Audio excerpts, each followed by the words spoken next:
तो आज के इस वीडियो में मैं एक्सप्लेन करने वाला हूँ स्वीट होम सीजन 3 को। तो अगर आपने पिछले 2 सीजन्स को नहीं देखा तो उसका लिंक आपको डिस्क्रिप्शन पे मिल जाएगा। पहले सीजन 1 और सीजन 2 को देख ले, नहीं तो आपको इस सीजन 3 में कुछ भी समझ नहीं आएगा। और अगर आपको ये वीडियो पसंद आता है तो वीडियो को भी लाइक कर दें, चैनल को भी सब्सक्राइब कर दें। तो सीजन 3 के शुरुआत में हम ह्यूनसू को देखते हैं कि वो किस तरह से इन्फेक्टेड हो गया था, लेकिन वो मॉन्स्टर ह्यूमन बन गया, मतलब कि पूरी तरह से मॉन्स्टर नहीं बना। वो अपने अंदर छुपे मॉन्स्टर से बात कर रहा था, जो उसके ह्यूमन पार्ट को समझा रहा होता है कि मैं तुम्हें बचा सकता हूँ। क्या तुम हमेशा इस तरह लूजर बन के रहना चाहते हो? इस दुनिया की परेशानी तुम मेरे ऊपर छोड़ दो, मैं तुम्हें बचा लूंगा। लेकिन ह्यूनसू मना करता है। फिर जब उई मियोंग से लड़ाई करते वक्त वो पत्थर में बदल गया था तो वह पत्थर को तोड़ डालता है और पहुंच जाता है उसी जगह जहां पर ई क्यूंग अपने बच्चे को मार डालने वाली थी, लेकिन उसने उस बच्चे को मारने से मना कर दिया। फिर वो बच्ची बड़ी होकर एक मॉन्स्टर बन गई और लोगों को बड़े ही आसानी से वो मार सकती थी। जब ई क्यूंग लड़ाई करते वक्त बहुत बुरी तरह घायल हो गई थी तो उसकी बेटी उसे वापस मॉन्स्टर में बदल देती है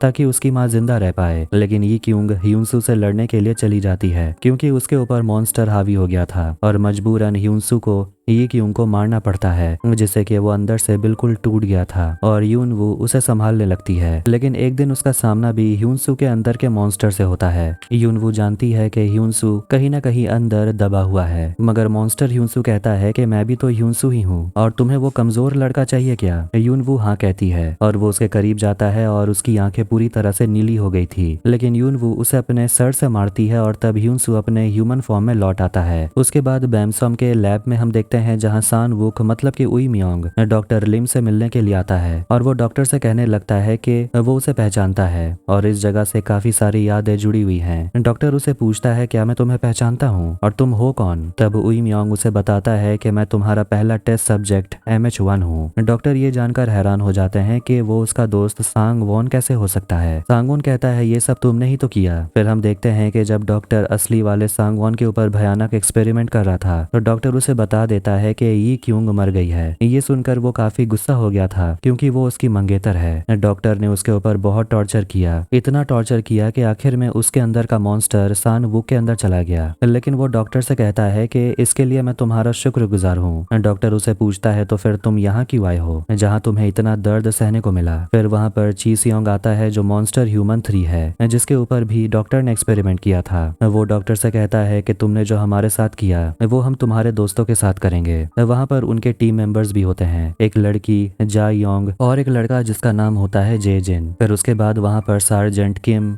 और उसके बाकी साथी सोल्जर्स को लाया जाता है और वहाँ 3 सोल्जर्स को लटका दिया गया था और जा योंग सार्जेंट से कहती है कि इन 3 में से तुम्हें किसी एक को बचाना होगा। डॉक्टर पूछता है आखिर तुम ये सब क्यों कर रहे हो? सांगवॉन कहता है क्योंकि हमें हम जैसों की तलाश है। टाइम खत्म होने के बाद 3 में से एक सोल्जर को नीचे गिरा दिया जाता है जिससे कि वो मर गया था। डॉक्टर कहने लगता है कि तुम लोग एक्सपेरिमेंट आखिर कर क्यों रहे हो? क्योंकि अगर एक्सपेरिमेंट सक्सेसफुल होता तो मुझे और भी ज्यादा मॉन्स्टर ह्यूमन यहाँ नजर आते, लेकिन तुम दोनों को देखकर लगता है कि एक्सपेरिमेंट फेल हुआ। ची सियोंग को गुस्सा आता है और अब 2 सोल्जर में से किसी एक को सार्जेंट को बचाना था, लेकिन दोनों ही सोल्जर उसके बहुत ही ज्यादा करीब थे।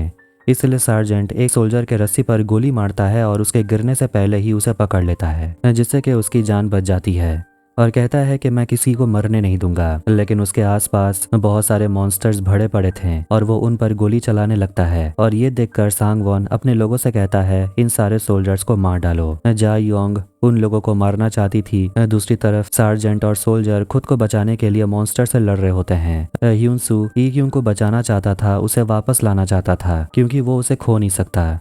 यूनवू कहती है मैं भी तुम्हारे साथ जाऊंगी, अभी अभी तुम ठीक हुए हो, मगर वो मना करता है, कहता है मैंने बहुत लोगों को खो दिया, मैं अब तुम्हें भी खो नहीं सकता, फिक्र मत करो, मैं उसे वापस लेकर आऊंगा। फिर वो गड्ढे के अंदर चला जाता है जहां उसने ये क्यूंग को मारकर गिरा दिया था। इसके बाद हम चैन योंग को देखते हैं जो वापस स्टेडियम जा रहा था, लेकिन उसे यूनवू की चिंता हो रही थी और सोचता है कि उसे अकेला नहीं छोड़ना चाहिए था। तभी उसे मिलने के लिए हानि पहुंच जाती है जो उसे बहुत पसंद भी करती है। इसके बाद गड्ढे के नीचे यूनसू ई क्यूंग को देखता है जो वहां बुरी तरह घायल पड़ी हुई थी। अचानक उसे होश आता है और फिर वो उसके दिमाग के अंदर देखने लगता है कि कैसे ई क्यूंग जो पूरी तरह से मॉन्स्टर बन गई थी, उसका ह्यूमन पार्ट अभी भी अंदर मॉन्स्टर से लड़ रहा होता है जो उसकी बेटी को मार देना चाहती थी। लेकिन ई क्यूंग अपनी मॉन्स्टर से कहती है कि वो इस बच्ची का ख्याल रखेगी। लेकिन हुआ ये कि आगे चलकर यही बच्ची लोगों को मारने लगी और उसके मॉन्स्टर पार्ट उसे पूछती है कि आखिर तुम यही चाहती थी क्या? कि तुम्हारी बच्ची सभी को मार डाले और आखिर में तुम्हें भी। अगर तुम अपने बच्चे को बचाना चाहती हो तो तुम इसे मार दो। फिर से हम बैमसियोम के लैब में देखते हैं कि डॉक्टर को कुछ याद आता है और वो दोनों से कहता है रुकने के लिए। वो एक कमरे में जाता है और एक बक्सा उठाकर ले जाने लगता है। दूसरी तरफ सार्जेंट किम और वो सोल्जर मॉन्स्टर से लड़ रहे होते हैं। सियोक चैन नाम का सोल्जर वहां पहुंच जाता है अपने सार्जेंट की मदद करने के लिए और वो जायोंग से कहता है कि आखिर तुमने हम लोगों को क्यों फंसाया। सियोजिन बहुत बुरी तरह घायल हो जाता है और सियोक चान फ्लेम थ्रोअर फेंक कर उन मॉन्स्टर्स को जलाकर मारने लगता है, लेकिन उसे भी ज्यादा कोई फायदा नहीं होता। ये देखकर वो लड़की अपने अंदर से टेंटाकल्स निकालती है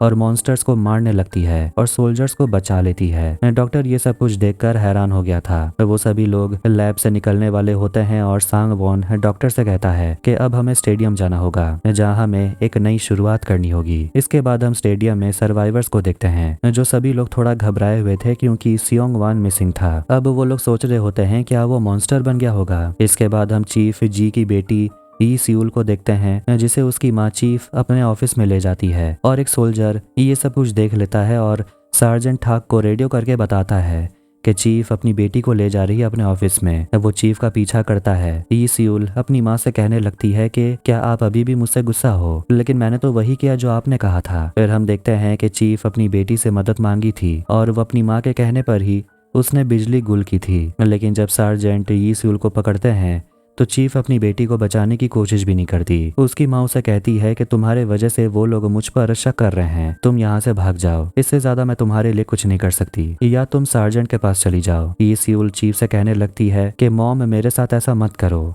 लेकिन चीफ कहती है कि मुझे मॉम मत बुलाओ, मैं तुम्हारी कोई मॉम नहीं हूँ, तुम्हारी असली माँ 1 साल पहले मॉन्स्टराइजेशन से मर गई थी। ई सियूल हैरान हो जाती है ये सुनकर। चीफ कहती है कि मैं तरस गई थी कि कोई मुझे मॉम बुलाए, लेकिन मेरा बेटा मर गया था और मैं उम्मीद कर रही थी कि तुम उसकी जगह लोगी। मैं भी कितनी बड़ी पागल थी। फिर वो एक दरवाजा खोलती है और ई सियूल को घसीट कर वहाँ से ले जाती है। सार्जेंट ठाक चीफ और उसकी बेटी का पीछा करते हुए ऑफिस तक पहुंच जाते हैं, लेकिन वहाँ वो लोग नहीं थे। चीफ ई सियूल को नीचे बेसमेंट में लेकर आती है और कहती है घबराओ मत, ये मेरा बेटा है। तभी हम देखते हैं कि ऊपर एक ककून में एक बड़ा सा मॉन्स्टर था, मतलब कि यही है चीफ का बेटा जो 1 साल पहले मॉन्स्टर बन गया था, जिसे देखकर चीफ भी डर गई थी और वो चिल्लाने लगती है। ई सियूल डंडे से उस पर हमला कर देती है और वो आवाज सार्जेंट सुन लेते हैं। यून वू गड्ढे के बाहर यूनसू का इंतजार कर रही थी कि तभी वहाँ चैन यंग और हानी पहुंच जाते हैं और हानी उसे कहती है क्या रे चुड़ैल, अभी तक मरी नहीं तू। यून वू वहाँ बैठकर यूनसू का इंतजार कर रही थी। तभी उनके सामने एक बहुत बड़ा सा मॉन्स्टर आ जाता है और वो तीनों छुप जाते हैं। चैन यंग अपनी बंदूक निकालने वाला था कि तभी गड्ढे के अंदर से यी क्यों के चिल्लाने की आवाज आती है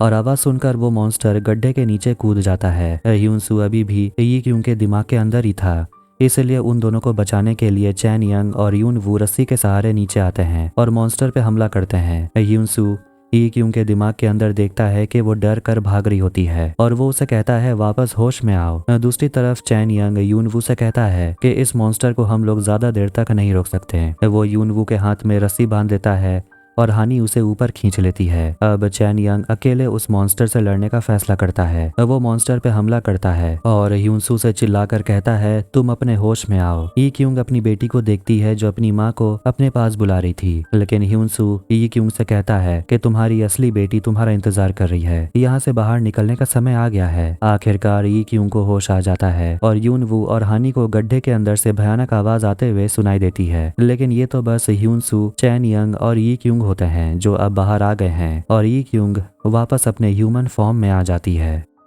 ई क्यूंग जब नींद से जागती है तो वो देखती है कि उसका चेहरा बिल्कुल नॉर्मल हो गया था, पहले की तरह भयानक नहीं था। वो कपड़े पहनकर तैयार होती है और खुद के हाथ को वो कांच के टुकड़े से काट कर देखना चाहती थी कि वो जल्दी ठीक होती है नहीं, चेक करना चाहती थी कि वो मॉन्स्टर है या नहीं, मगर यून वो उसे रोकती है और पूछती है क्या तुम्हें कुछ याद है। ई क्यूंग कहती है बहुत ही भयानक सपना था, लेकिन यून वो उसे कहती है वो कोई सपना नहीं था, तुम सच में मॉन्स्टर बन गई थी, लेकिन ह्यूनसू ने तुम्हें फिर से इंसान बना दिया। ई क्यूंग खुद के हाथ पर कट लगाती है जो जल्दी से ठीक नहीं होता, मतलब कि अब वो ह्यूमन बन चुकी है। वो दोनों ह्यूनसू को देखने के लिए जाते हैं जो कि कमरे में बंद सो रहा था। यून वू उसे अंदर जाने से रोकती है और कहती है कि वो खुद अपने होश में आएगा। वरना हम फिर से उसके अंदर के मॉन्स्टर को जगा देंगे। ई क्यूंग कहती है कि सपने में मैंने उसे देखा था और वो मुझे आगे जाने से रोक रहा था। उसने कहा ये सब कुछ रियल नहीं है। दूसरी तरफ चैन यंग से हानी फिर से फ्लर्ट कर रही होती है और पूछती है अरे जाने मन ये गाड़ी चलेगी भी या नहीं। तो वो कहता है अब तो ये दौड़ेगी। वो उसे दिखाती है कि उसके पास खाना भी था और गाड़ी में हो सांग बेहोश पड़ा हुआ था, मगर वो कहती है कि बस जहरीले मशरूम्स खाकर वो बेहोश हो गया है, वो बिल्कुल ठीक है। दोनों खाना खा ही रहे होते हैं कि चैन यंग पूछता है कि आखिर ये आदमी तुम्हारा क्या लगता है। तो हानी बताने लगती है कि हम दोनों बस एक दूसरे के साथ हैं, कभी भी हम दोनों में से अगर कोई मॉन्स्टर बन जाता है तो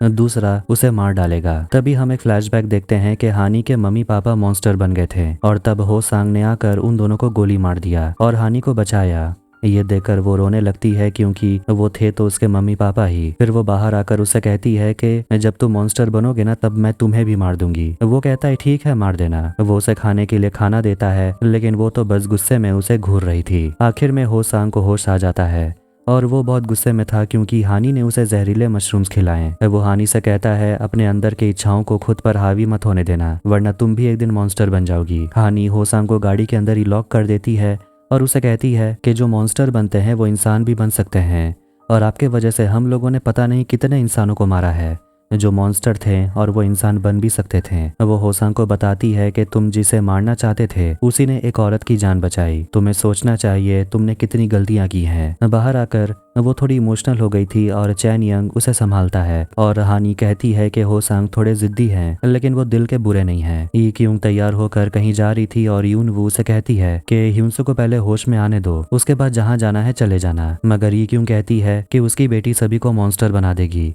इसीलिए उसे उस लड़की को रोकना होगा। यून वू उसे कहती है हम सब एक साथ मिलकर जाएंगे, उसे ढूंढेंगे। ई क्यूंग कहती है वो स्टेडियम ही गई होगी और इस गलती को मैं ही सुधारूंगी। यून वू जाने से पहले उसे एक बंदूक देती है और ई क्यूंग चली जाती है। ह्यून सू को अभी तक होश नहीं आया था और यून वू उसके सामने बैठकर कहने लगती है कि ई क्यूंग यहाँ से चली गई है और वो अपने भाई यून हायुक को याद करके रोने लगती है। फिर वो भी वहाँ लेट जाती है। सान वॉन, ची सियोंग, डॉक्टर जा योंग और जे जिन वो सभी स्टेडियम की तरफ जा रहे थे, मगर वो रुकते हैं गाड़ी में पेट्रोल भरवाने के लिए और जे जिन को जा योंग पे यकीन नहीं था कि उसने सारे सोल्जर्स को मार दिया होगा। सांग वॉन डॉक्टर को बताने लगता है कि ई क्यूंग को सच में पता चल गया है कि मैं मर चुका हूँ और उसके पेट में मेरा बच्चा था। ई क्यूंग दर्द के मारे वहीं पर बेहोश हो गई थी और देखते हैं कि सांग वॉन अपनी एक निशानी अपने बच्चे पर छोड़ देता है ताकि आगे चलकर वो अपने बच्चे को महसूस कर पाए और उसे लगता है कि उसका बच्चा स्टेडियम में ही है। इसके बाद हम ई क्यूंग की बेटी को देखते हैं जो स्टेडियम के अंदर चली जाती है। सांग वॉन एक मॉन्स्टर ककून को छूकर कहता है कि उसकी बच्ची दूसरे मॉन्स्टर के मुकाबले बहुत ज्यादा ताकतवर है और वो ककून को मार देता है जिससे कि वो गाड़ी पूरी तरह से नीचे गिर जाती है और गाड़ी के डिक्की में एक आदमी छुपा हुआ था जो कहता है कि तुम लोग पागल हो गए हो क्या, मॉन्स्टर्स अभी आ जाएंगे। कि इतना कहते ही वहां पर बहुत सारे मॉन्स्टर्स आने लगते हैं। सांग वॉन के लोग बड़े ही आसानी से उन मॉन्स्टर्स को मार डालते हैं और वो सभी उस गाड़ी वाले आदमी को भी अपने साथ ले जाते हैं। डॉक्टर उसे पूछता है कि आखिर वो चीज थी क्या, तो वो कहता है वो एक ककून है। वो पहले मॉन्स्टर हुआ करते थे लेकिन अब कुछ और बन गए हैं। मॉन्स्टर्स ककून पर हमला नहीं करते इसलिए ककून के सामने रहना सेफ है। वो देख लेता है कि सांग वॉन असली में मॉन्स्टर है और वो उन लोगों से कहता है कि मुझे यहीं उतार दो, मैं यहाँ से चला जाऊंगा, लेकिन वो लोग ऐसा नहीं करते हैं। दूसरी तरफ स्टेडियम में सार्जेंट बेसमेंट तक पहुंच जाते हैं और उन्हें वहां पर एक मॉन्स्टर नजर आता है। आखिर में वो चीफ को पकड़ लेता है और उसे कहता है अब सच बताओ, बहुत लोग मरे हैं, किसी एक को तो रिस्पॉन्सिबिलिटी लेनी पड़ेगी, तुम उस चीज के बारे में मुझे शुरू से बताओ क्या हुआ था। चीफ अपनी कहानी बताने लगती है कि वो बाकी सर्वाइवर्स के साथ शेल्टर ढूंढते हुए स्टेडियम आ गई थी अपने बेटे के साथ। लगा था कि ये एक सेफ जगह है, लेकिन तभी उसके बेटे में मॉन्स्टर्स के सिम्टम दिखाई देने लगे और वो अपने बेटे को मरते हुए नहीं देख सकती थी, इसलिए वो अपने बेटे को बेसमेंट में ले जाकर छुपा दी। चीफ के बेटे के मुंह से खून निकलने लगता है और डर के मारे चीफ अपने बेटे को बेसमेंट में ही बंद कर देती है और उसे वादा करती है कि वो वापस जरूर आएगी। और अंदर से उसका बेटा माँ मुझे छोड़कर मत जाओ चिल्लाते रहता है। जितने भी लोगों को सार्जेंट बाहर भेज दिया करता था जो मॉन्स्टर बन जाते थे, उन्हें चीफ एक खुफिया रास्ते से अंदर बेसमेंट में भेज देती थी ताकि उसका बेटा उसे खा पाए, क्योंकि आखिर में वो लोग तो मॉन्स्टर ही बन जाएंगे, कम से कम वो मर कर किसी के काम तो आ जाएं। ये सुनकर सार्जेंट ठाक चीफ से कहता है कि जो भी मॉन्स्टर बनता है वो वापस इंसान नहीं बनता, सरकार के पास भी इसका कोई इलाज नहीं है, तुमने बहुत बड़ी बेवकूफ़ी की है, तुम एक मॉन्स्टर को पाल रही हो। वो कहती है कि मैं एक माँ हूँ और एक माँ होकर अपने बच्चे को मरने कैसे दे सकती थी। तो सार्जेंट बताने लगता है कि उसका एक बेटा था जो मॉन्स्टर बन गया और वो पहला मॉन्स्टर था जिसे सार्जेंट ने सबसे पहले मारा था। वो चीफ से कहता है तुम्हारा बेटा बहुत बड़ा मॉन्स्टर है और उसे हम यहाँ नहीं रख सकते। वो चीफ को वहीं पर बंधा हुआ छोड़कर चला जाता है। चीफ खुद को खत्म कर लेना चाहती थी लेकिन यी स्यूल वहां आकर चीफ को रोकती है और कहने लगती है कि खुद को खत्म करके आप ये सबसे छुटकारा पाना चाहती हो। आपने अपने बेटे को खूनी दरिंदा बना दिया है। दूसरी तरफ सोल्जर्स बेसमेंट वाले मॉन्स्टर के बारे में बात कर रहे थे तो एक सोल्जर कहने लगता है कि शायद वो ग्रीन टाइप मॉन्स्टर है, इसलिए वो उनके सेंसर में पकड़ा नहीं गया और वो उनको देखकर अटैक भी नहीं किया। तो वो सोचने लगते हैं कि आखिर उस मॉन्स्टर के साथ किया क्या जाए। तभी लाइट फ्लिकर होने लगती है और एक सोल्जर कहता है कि हमें बिजली जरूरत के हिसाब से इस्तेमाल करनी चाहिए। ईक्यू की बेटी स्टेडियम के अंदर आकर सभी को देखने लगती है और वो देखती है कि यंगसू को कुछ लड़के परेशान कर रहे थे और वो उसका बॉल उसे छीन लेते हैं और यंगसू दोनों शैतान बच्चों से कहता है कि एक दिन मैं मॉन्स्टर बन जाऊंगा और तुम दोनों को मार डालूंगा। ये सब कुछ वो लड़की देख लेती है। वो अंदर आकर उसे मिलती है और वहां पर फिर यी स्यूल भी आ जाती है और उस लड़के को कान पकड़ के वहां से ले जाने लगती है। तो वो पूछता है कि तुम्हें मेरी चिंता क्यों हो रही है, जाकर अपना काम करो ना। मगर यी स्यूल कहती है तुम मेरे साथ चलो और वो वहां पर उस लड़की को भी देख लेती है और उसे भी अपने साथ चलने को बोलती है। जीनोक यंगसू की माँ तो नहीं है लेकिन वो उसे अपने बेटे की तरह पालती है। वो यंगसू पर चिल्लाने लगती है, कहती है कि तुम चाहते हो कि मैं तुम्हें छोड़ दूं, ठीक है तो मैं वही करूंगी जो तुम चाहते हो। जब तुम 20 साल के हो जाओगे तो मैं तुम्हें छोड़ दूंगी, तब तक मुझे झेलना पड़ेगा। और वो उसके हाथ पर बैंडेड लगाती है और वो उस लड़की से पूछती है कि तुम्हारी माँ कहाँ है, क्या तुम यहाँ अकेली हो? कोई बात नहीं, आज रात तुम यहीं रुक सकती हो। वो उसके लिए बिस्तर तैयार कर देती है और सार्जेंट को पता चलता है कि सर्च पार्टी वापस आ रही है लेकिन सिर्फ एक ही गाड़ी है। वो स्नाइपर लेकर तैयार होता है और सारे सोल्जर्स अपना पोजीशन ले लेते हैं और देखते हैं कि ये तो सांग वॉन, डॉक्टर और बाकी लोग थे जो आखिरकार स्टेडियम पहुंच गए। सार्जेंट डॉक्टर को देखकर पूछता है कि तुम अकेले क्यों आए हो, मेरी टीम कहाँ है? सांग वॉन सार्जेंट से कहता है गेट खोलो, मुझे तुमसे बात करनी है। फिर जा योंग अपने टेंटाकल से दरवाजे को तोड़ देती है जिससे कि वो लड़की बिल्कुल डर गई थी। फिर वो सभी लोग स्टेडियम के अंदर आने लगते हैं और अंदर में लड़की आवाज को सुन सकती है और कहने लगती है कि कोई मुझे बुला रहा है। सोल्जर जब उन पर हमला करने की कोशिश करते हैं तो जा योंग उन सभी सोल्जर्स को आराम से घायल कर देती है। सार्जेंट देखता है कि जा योंग उसी के टीम के एक सोल्जर का जैकेट पहनी हुई थी और उनको देखकर वो कहता है तुम लोग स्पेशल इन्फेक्टीज हो क्या, चाहिए क्या तुम लोगों को? जिसके बाद सार्जेंट उन लोगों को खुद अंदर लेकर आते हैं जहां सर्वाइवर्स इकट्ठा हो चुके थे। सांग वॉन सार्जेंट को गले से पकड़ लेता है मगर डॉक्टर उसे याद दिलाता है कि भूलो मत तुम यहाँ क्या करने आए थे। तो वो कहता है वो अपने बच्चे को ढूंढने के लिए आया है जो यही है। ई स्यूल उस लड़की को लेकर वहां से निकलती है। ची सियोंग सारे घायल सोल्जर का इलाज करके वहां से चला जाता है और वो डॉक्टर से पूछते हैं कि हमारे सार्जेंट कहाँ हैं, मगर डॉक्टर उसे कहता है उनका ख्याल हम रखेंगे और तुम लोग ज्यादा होशियारी करने की कोशिश मत करना। दूसरी तरफ लैब में हम देखते हैं कि सार्जेंट किम को जब होश आता है तो सियोक चन होश में नहीं था।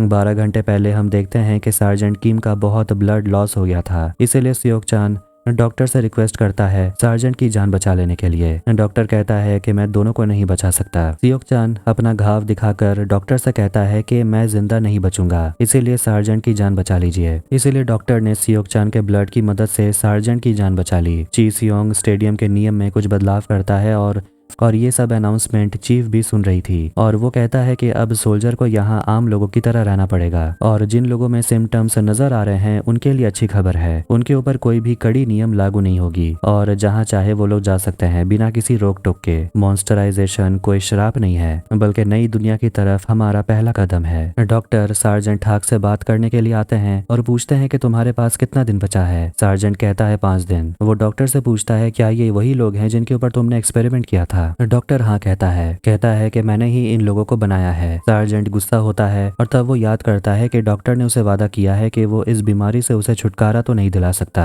लेकिन वो उसे स्पेशल इन्फेक्टीज बना सकता है। डॉक्टर कहता है मेरे पास एक ऐसी अद्भुत चीज है जिससे हम स्पेशल इन्फेक्टीज बना सकते हैं और वो चीज एक ऐसी जगह छुपी हुई है जहाँ उसे ढूंढना मुश्किल है, वो भी जा योंग के शरीर में। जा योंग के शरीर में अचानक से काफी दर्द होने लगता है और हानी अपने गाड़ी में वापस लौटती है और उसकी हालत बहुत ही ज्यादा खराब थी और वो कुछ पत्ते निकालकर खाने लगती है, जिससे उसकी हालत सुधर जाती है। होसांग उसे कहता है मुझे छोड़ दो, उसके बाद हम दोनों अपने अपने रास्ते चले जाएंगे, लेकिन लड़की मना करती है। वो हानि में मॉन्स्टर देख पा रहा था, लेकिन ये तो बस होसांग का भ्रम था। वो उस लड़की से कहता है तुम जहाँ जा रही हो वहां मत जाना, कल सुबह चली जाना। मगर वो बाहर निकल जाती है और तभी हम देखते हैं कि होसांग के नाक से ब्लीडिंग होने लगता है, मतलब कि वो मॉन्स्टर में बदलने वाला है। फिर वो खुद को छुड़ा लेता है। चैन यंग यूनवू से मिलने के लिए दोबारा पहुंच गया था और वो उसे खाने के लिए कुछ देता है और पूछता है कि अब तुम क्या करोगी। हानी जैसे ही होसांग के लिए दवाई लेकर अपने गाड़ी तक आती है तो वो देखती है कि होसांग जा चुका था। वो खून के दाग को फॉलो करती है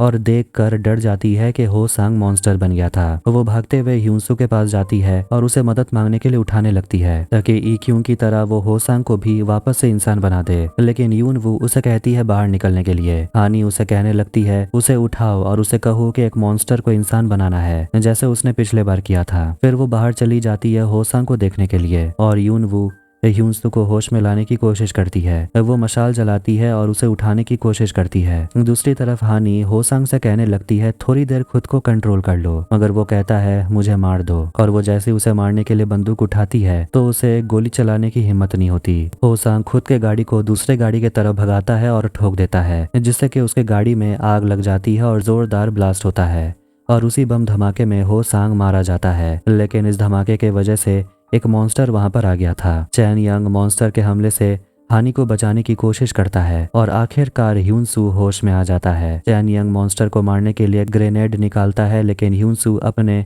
नुकीले पंख से उस मॉन्स्टर को मार डालता है और कहता है मुझे इस शोर से नफरत है। अब वो मॉन्स्टर बन गया था और वो चैन यंग को गले से पकड़ लेता है।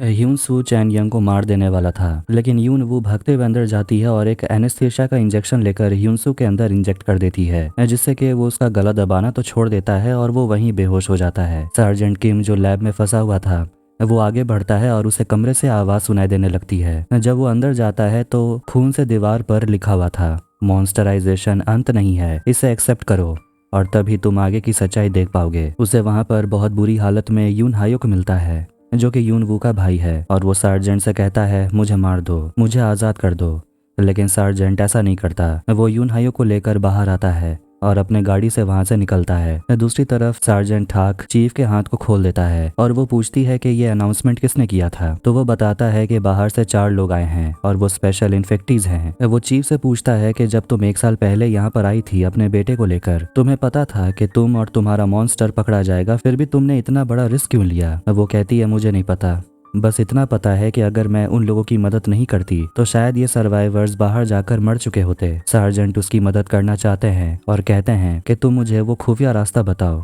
क्योंकि मैं इन सर्वाइवर्स को बचाना चाहता हूँ। ईक्यूंग आखिरकार डॉक्टर तक पहुंच जाती है और उसका गला दबाती है और उसे बहुत पीटती है। डॉक्टर ईक्यूंग को जिंदा देखकर हैरान हो गया था और वो कहता है कि सांग वॉन का बदला लेने के लिए आई हो तुम, लेकिन वो तो मरा ही नहीं है। मेरा यकीन करो, तुम्हारा मंगेतर जिंदा है और वो तुम्हारे बच्चे को ढूंढ रहा है। वो फिर उसे पीटने लगती है और कहती है ये सब बकवास बंद करो, वो मर चुका है। डॉक्टर उसे पूछता है तुम्हारा बच्चा नॉर्मल है, क्योंकि बाप तो मॉन्स्टर है, कुछ तो असर हुआ होगा बच्चे पर। ये क्यों घबराने लगती है और उसका चेहरा देखकर डॉक्टर समझ जाते हैं कि बच्चा नॉर्मल नहीं है। डॉक्टर उसे कहते हैं अभी हमारे पास बहुत कम समय है, तुम अपने बच्चे को ढूंढ लो, पता नहीं तुम्हारा मंगेतर तुम्हारे बच्चे के साथ क्या करेगा। मगर ये क्यों अभी भी यकीन नहीं कर पा रही थी कि उसका मंगेतर सांग वॉन जिंदा है। तभी वहाँ पर सांग वॉन डॉक्टर से मिलने के लिए आता है और कहता है कि अब तुम्हें वफादारी साबित करनी होगी। डॉक्टर कहता है अगर मैं मदद कर पाऊँ तो जरूर करूंगा। ये क्यों ये सब कुछ कमरे के बाहर से छुप कर देख रही थी। डॉक्टर सांग वूंग से पूछता है कि तुम्हें अपने बच्चे के माँ से नहीं मिलना, तो वो कहता है मैंने आखिरी बार उसे ग्रीन होम में देखा था, उस वक्त मैं उसे पहचान नहीं पाया था,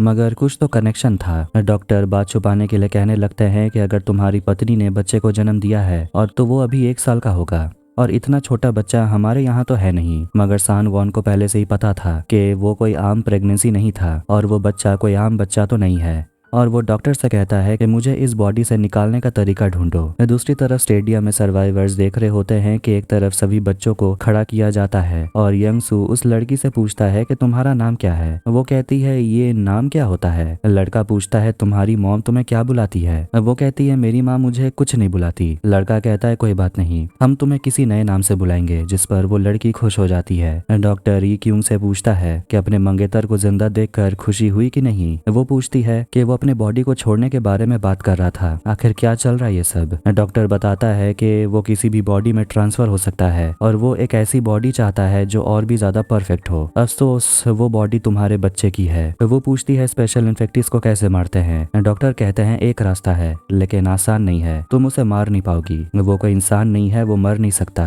ई क्यूंग डॉक्टर को कमरे के अंदर बंद कर देती है और कहती है कि मुझे उसे मारने का रास्ता बताओ। तो वो कहता है ह्यूनसू। ई क्यूंग कहती है कोई और रास्ता बताओ। सांग वॉन बच्चों से मिलने के लिए आता है क्योंकि वो देखना चाहता है कि इन सब में से उसका बच्चा कौन है। फिर वो एकदम से उस लड़की की तरफ खींचा चला जाता है और उसकी आंखों में देखने लगता है। ई क्यूंग ये सब देखकर घबरा रही होती है और वो गाड़ी वाला आदमी वो भी उस लड़की को देखकर पहचान जाता है ये तो वही मॉन्स्टर है जो उसके और उसके दोस्तों पर हमला की थी जब उन लोगों ने मिलकर ई क्यूंग पे हमला किया था। सांग वॉन उसका हाथ पकड़ता है और लड़की पूछती है क्या तुम्हें मेरी जरूरत है? तो वो कहता है मुझे तुम्हारा ही इंतजार था। सार्जेंट किम बीच रास्ते गाड़ी को रोकता है और यून हायू को चेक करता है कि उसकी सांसें चल रही है या नहीं। फिर वो कुछ सप्लाईज इकट्ठा करने लगता है तो यून हायू की गाड़ी से भाग निकलता है। स्टेडियम में सोल्जर्स निकलने की तैयारी में थे पता करने के लिए कि आखिर ये 4 लोग आखिर स्टेडियम आए क्यों हैं।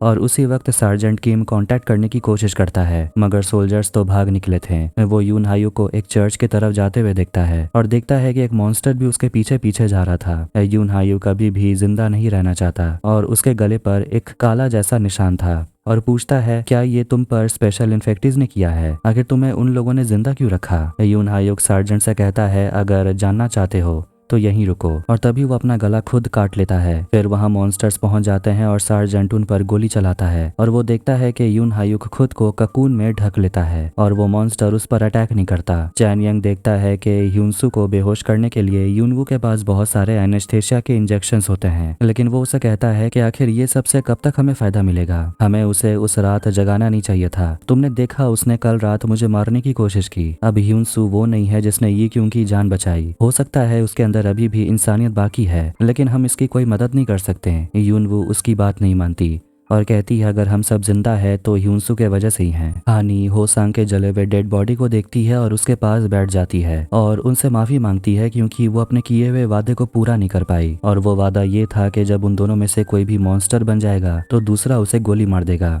लेकिन कल वो होसांग को गोली नहीं मार पाई थी। हानी उसे कहती है कि आप अंत तक उससे लड़ते रहें और अंत में जीत आपकी हुई। यूनवू अब स्टेडियम जाने वाली थी और कहती है जहाँ भी ह्यूनसू ई क्यूंग रहेंगे वहीं पर मैं भी रह लूंगी। तभी ह्यूनसू को होश आ जाता है और उस पर मॉन्स्टर हावी था और वो अपने नोकीले पंख यूनवू की तरफ करता है लेकिन यूनवू कहती है कि तुम मुझे मार नहीं सकते, बस तुम मेरे साथ चलो। ह्यूनसू के अंदर का मॉन्स्टर कहता है कि तुझे तो मानना पड़ेगा। 3 बार मैं उसके ऊपर हावी हुआ लेकिन जब भी मेरी आंख खुली तो तू इसके सामने थी। मेरे से डरती नहीं है क्या तू? तो वो कहती है मुझे इंतजार है ह्यूनसू का, वो वापस जरूर आएगा। मॉन्स्टर कहता है कि मैं तुझे चैलेंज करता हूँ कि अगर 3 दिन के अंदर ह्यूनसू मेरे अंदर जाग गया तो मैं उसके शरीर को छोड़ दूंगा। यूनवू उस मॉन्स्टर को बैग उठाने के लिए देती है और कहती है चलो अब हम स्टेडियम जा रहे हैं। मतलब कि वो मॉन्स्टर से बिल्कुल भी नहीं डरती। फिर वो चारों चल देते हैं स्टेडियम की तरफ। सांगवॉन अपनी बेटी से बात करते हुए कहता है कि मैं तुम्हारा डैड हूँ। लड़की पूछती है ये पापा क्या होता है? तो वो कहता है कि मेरे वजह से ही तुम्हारा जन्म हुआ। लगता है तुम्हारी मॉम ने तुम्हें कुछ नहीं बताया। ई क्यूंग ये सब कुछ सुन रही थी। लड़की बताती है कि उसकी माँ मॉन्स्टर बन गई थी। सांगवॉन उसे गले लगाता है और कहता है घबराओ मत, मैं हूँ तुम्हारा ख्याल रखने के लिए। ची सियोंग उसे आकर बताता है कि रेडियो से खबर मिली है कि बैम सियोम से कोई भाग निकला है और वो लोग जा योंग की तरफ देखने लगते हैं क्योंकि लैब से निकलने से पहले उसे कहा गया था सारे सोल्जर्स को मार देने के लिए। सांगवॉन उस लड़की से कहता है मेन गेट पर तुम पहरा दोगी और जब वो सोल्जर वापस लौटेंगे तुम उनको मारोगी सबके सामने। अब बाप बेटी दोनों गाड़ी से बाहर निकलते हैं और ची सियोंग जे जिन को भेजता है उन दोनों पर नजर रखने के लिए। जा योंग सियोन हुआ को देखती है जो बाहर जाने की कोशिश कर रही थी। वो उसे कहती है अंदर जाने के लिए और वो उसे खींचकर पीटर के पास लेकर चली जाती है। जीनोक यंगसू को उदास बैठा देखकर कहती है कि क्या तुम उस लड़की के चले जाने से उदास हो? वो पूछता है क्या सच में वो आदमी उसके पापा है क्या वो लड़की भी मुझे छोड़कर चली जाएगी? फादर पीटर सियोन हुआ को उसकी दोस्त यूसुल के पास लेकर आते हैं और कहते हैं कि ये तुम्हें छोड़कर यहाँ से भागना चाहती थी। अब ये सुनकर दोनों दोस्तों में लड़ाई होने लगती है और यूसुल अभी भी चीफ पर बहुत ज्यादा गुस्से में थी और वो उस पर बंदूक तान देती है और चीफ कहती है कि मुझे इतनी आसान मौत दोगी तुम? यूसुल उसे कहती है आप मुझसे माफी भी तो मांग सकती हैं, मगर वो कहती है मैं खुद को माफ नहीं करना चाहती। यूसुल सार्जेंट ठाक से मिलने जाती है और उसे कहती है कि चीफ ने ये देने के लिए कहा था और उसमें स्टेडियम का नक्शा था जिसमें खुफिया रास्ता भी है। फिर हम देखते हैं कि चीफ खुद को बेसमेंट में बंद कर लेती है जहाँ उसका बेटा कैद था। रास्ते में चारों आराम करने के लिए बैठते हैं लेकिन उन्हें यूनसू नजर नहीं आ रहा था। खाना खाने के लिए वो लोग बैठते हैं और तभी यूनसू कपड़े चेंज करके वहाँ पहुंच जाता है और उनको देखकर कहने लगता है कि मेरे बिना ही तुम लोग खाना पीना शुरू कर दिए। हानी उल्टी करने लगती है और उसकी हालत खराब हो रही थी क्योंकि उसे जड़ी बूटी चाहिए होती है।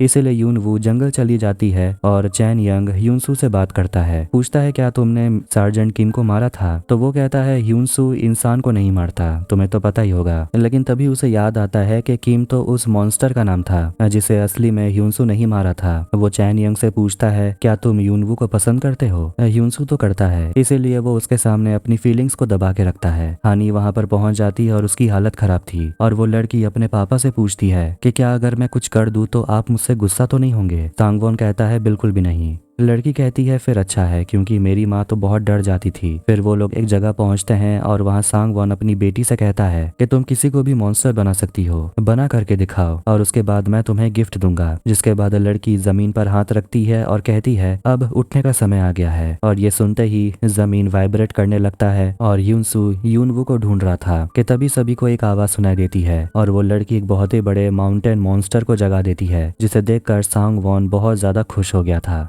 माउंटेन मॉन्स्टर के जागने की आवाज को यूनसू सुन लेता है और उसके पीछे पीछे जाने लगता है। फिर हम देखते हैं कि जंगल से काफी सारे मॉन्स्टर्स बाहर निकल आते हैं। यूनवू को बचाने के लिए यूनसू उसके पीछे भागता है तो वहीं जे जिन मॉन्स्टर को मार रहा था बस मजे के लिए। तभी वहां पर माउंटेन मॉन्स्टर पहुंच जाता है जो यूनवू को देख लेता है और वो उसी के तरफ जाने वाला था कि तभी उसे बचाने के लिए यूनसू पहुंच जाता है जो उस मॉन्स्टर के ऊपर चढ़कर उस पर लगातार हमला करता है और उसे बुरी तरह घायल कर देता है और वो अपने नोकीले पंख से लगातार उसके बॉडी पर वार करके आखिरकार उस माउंटेन मॉन्स्टर को मार डालता है। और फिर हम देखते हैं कि उस मॉन्स्टर की बॉडी ब्लास्ट हो जाती है। फिर जे जिन यूनसू को देखकर पूछता है कि क्या तुम हम लोग जैसे हो? तो यूनसू उसका हाथ काट देता है। तब उस लड़के को याद आता है कि वो पहले भी यूनसू को लैब में देख चुका है। वो यूनसू से अपना हाथ मांगता है मगर यूनसू अपने नोकीले पंख से जेजिन को बुरी तरह घायल कर देता है और उसे पूछने लगता है उई मियोंग कहाँ है? जेजिन बता देता है वो स्टेडियम में है। यूनसू और उई मियोंग की पुरानी दुश्मनी थी इसीलिए वो उसे पूछता है वो कहाँ है और क्या वो अभी भी अपने पुराने बॉडी में है या उसने अपनी बॉडी बदल ली। खैर जो भी हो वो ऐसा कर नहीं पाएगा क्योंकि मैं ऐसा होने नहीं दूंगा। स्टेडियम में देखते हैं कि जा योंग सार्जेंट को इन्फॉर्म कर देती है कुछ लोग स्टेडियम की तरफ आ रहे हैं। 3 लोग आते हैं जो असल में मॉन्स्टर ह्यूमन है और वो अपने जैसे लोगों को ढूंढ रहे हैं। सांगवॉन उन तीनों को मार देता है। सार्जेंट उसे कहता है तुमने वादा किया था तुम किसी को मारोगे नहीं। सांगवॉन कहता है मैंने वादा किया था कि मैं किसी इंसान को नहीं मारूंगा। सार्जेंट ठाक पूछता है आखिर ये लोग इंसान नहीं है तो क्या है? सांगवॉन कहता है कि बाहर इनकी बहुत बड़ी फौज है। स्टेडियम के बाहर एक बहुत बड़ी दुनिया है जिसे तुम शायद जानते भी नहीं हो। ई क्यूंग अपनी बेटी को हर जगह फॉलो कर रही थी। सांगवॉन अपनी बेटी से कहता है कि तुम्हें उन सभी लोगों से डरने की जरूरत नहीं है और तुम तोहफे में कुछ भी मांग सकती हो, बोलो क्या चाहिए। इसके बाद देखते हैं कि वो लड़की बदमाश लड़कों के पास आती है और उससे यंग सू का बॉल मांगती है और उसका ग्लव्स भी और वो दोनों बच्चे घबराते हुए उसे दे देते हैं क्योंकि वो जानते हैं ये कोई आम लड़की नहीं है। स्टेडियम में सभी लोग उस लड़की से डरते हैं क्योंकि उन्हें तो सच्चाई पता चल चुकी है। ई क्यूंग अपनी बेटी को आकर गले लगाती है और दोनों बैठकर बात करते हैं। वो लड़की अपनी माँ से पूछती है आप अभी भी इंसान हो मगर मैंने तो आपको मॉन्स्टर बना दिया था। तो वो कहती है तुम क्या चाहती हो?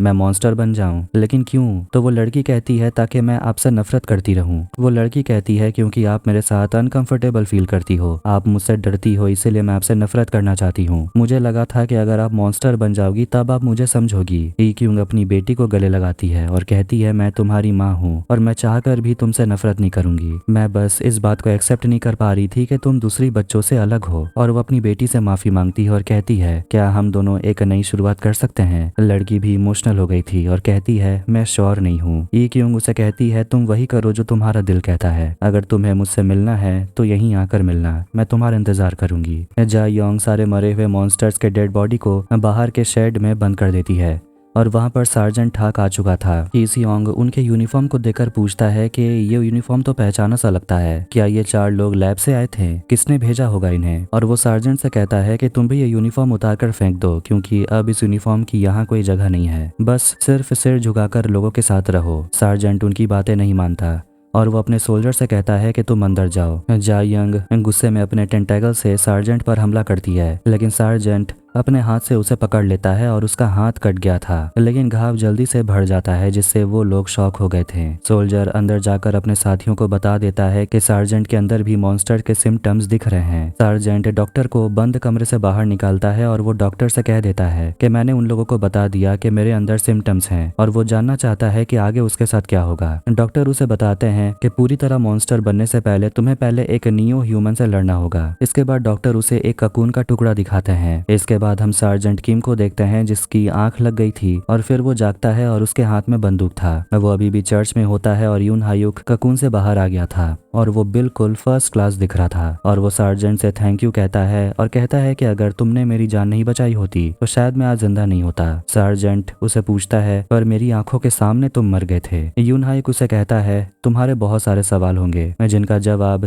तुम्हें जानना जरूरी है। वो कहता है वो कोई मॉन्स्टर नहीं है, बस वो मॉन्स्टर्स को समझता है और कहता है वो एक नियो ह्यूमन है और वो सार्जेंट को खाना ऑफर करता है एक नई दोस्ती की शुरुआत करने के लिए। सार्जेंट पूछता है कि यह ककून जैसी चीज है क्या, तो वो कहता है ये एक हार्ट है, इसके अंदर जाने के बाद हमारा पुनर्जन्म होता है। इस सब के पहले मैं एक ह्यूमन था लेकिन पुनर्जन्म के बाद मैं नियो ह्यूमन बन गया। सांग वॉन सार्जेंट को बाहर शेड में लेकर जाता है जहां वो मॉन्स्टर ह्यूमंस खुद को ककून में ढक चुके थे और सांग वॉन बताने लगता है कि ऐसे बहुत लोग हैं बाहर और वो भी अपने लोगों की तलाश में बैम्सियों पहुंच गए। फिर वो लोग खुद को जिंदा रखने के लिए ककून में बदल लेते हैं और उसके बाद वो जिंदा हो जाते हैं। मैं उन्हें मार देता था लेकिन ये लोग बार बार पैदा होते थे, मतलब कि ये जो 3 नियो ह्यूमंस आए थे उनको भी मार दिया गया था, लेकिन फिर वो खुद को ककून में ढककर दोबारा से पुनर्जीवित करना चाहते हैं। सांग वॉन पूछता है कि कहीं ऐसा ककून यहाँ और भी तो नहीं है, क्योंकि नियो ह्यूमन सूंघ कर पता लगा लेते हैं कि उनके जैसे लोग कहाँ रहते हैं। सार्जेंट याद करता है चीफ के बेटे को जो भी ऐसे ही ककून में बंद है, लेकिन वो सांग वॉन को झूठ कहता है कि मैं इन सब के बारे में नहीं जानता। यून हायुक सार्जेंट से कहता है मुझे स्टेडियम लेकर चलो। सार्जेंट उसे पूछता है पहले ये बताओ स्पेशल इन्फेक्टिव्स डरते किससे हैं, तो वो कहता है मुझ जैसों से। वहाँ पर वो अपने परिवार का फोटो देखता है और उसे अपने पास रख लेता है। हानी चैन यंग से बात करती है और पूछती है कि तुम स्टेडियम क्यों जाना चाहते हो, वहाँ तो तुम्हारी फैमिली भी नहीं रहती। तो वो कहता है पता नहीं, वहाँ बस अपनापन सा महसूस होता है, वहाँ हम दोनों सेफ रहेंगे। हानी फिर उसके साथ फ्लर्ट करने लगती है और कहती है क्या तुम मुझे प्रपोज कर रहे हो। चैन यंग कहता है ऐसी कोई बात नहीं है। यून वू वहाँ पर पहुंच जाती है जड़ी बूटी लेकर और यून सू उस लड़के को घसीटते हुए स्टेडियम ले जा रहा था, मगर जे जिन हंसते हुए कहता है कि तुम खुद को मौत के मुंह में ढकेल रहे हो, इस बार तेरा बचना मुश्किल होगा। यून वू बहुत डरी हुई थी क्योंकि यून सू और भी ज्यादा भयानक होते जा रहा था और सोचती है क्या कभी वो वापस आ पाएगा। चैन यंग उसे कहता है हिम्मत नहीं हारने। वो स्टेडियम जाना चाहती थी और कहती है यूनसू वहीं जा रहा है और वहाँ सारे सर्वाइवर्स की जान खतरे में है। इसके बाद तीनों स्टेडियम के लिए निकलते हैं। जे जिन यूनसू से कहने लगता है कि तुम्हें तो हमारा साथ देना चाहिए, मगर वो कहता है मैं सिर्फ यूनसू की भलाई के लिए काम करता हूँ। वो फिर से जे जिन को टॉर्चर करता है और कहता है कि तुम जिसके नाम पे इतना उड़ रहे हो उसकी हालत भी मैं तुमसे बदतर करूंगा। तभी हम देखते हैं कि उस लड़के का हाथ रीजनरेट होता है और वो ह्यूनसू के पैर को फ्रीज करके वहां से भाग निकलता है। सार्जेंट किम निशाना लगाना प्रैक्टिस कर रहे थे और उसको देखकर ह्यूनसू निशाना लगाना सीख जाता है, बस देखकर। सार्जेंट पूछता है कि इतने शक्तियों का तुम करोगे क्या, तो वो कहता है मैं बस अपने जैसे लोगों को ढूंढना चाहता हूँ, उन्हें एकजुट करना चाहता हूँ। सार्जेंट पूछता है तुम्हें अपने पिछले जिंदगी के बारे में कुछ भी याद है, तो वो कहता है इससे क्या ही फर्क पड़ता है। इसके बाद वो लोग भी स्टेडियम के लिए निकलते हैं। स्टेडियम में यंगसू देखता है कि उसके बिस्तर पर बॉल रखा हुआ था। फिर हम उस लड़की को देखते हैं जो एक पुतले से बात कर रही थी और कहती है मेरी माँ वापस आ गई है और मुझे वो यहाँ से ले जाना चाहती है। यहाँ से जाने के बाद मैं दोबारा यंगसू से नहीं मिल पाऊंगी। तभी यंगसू वहाँ आ जाता है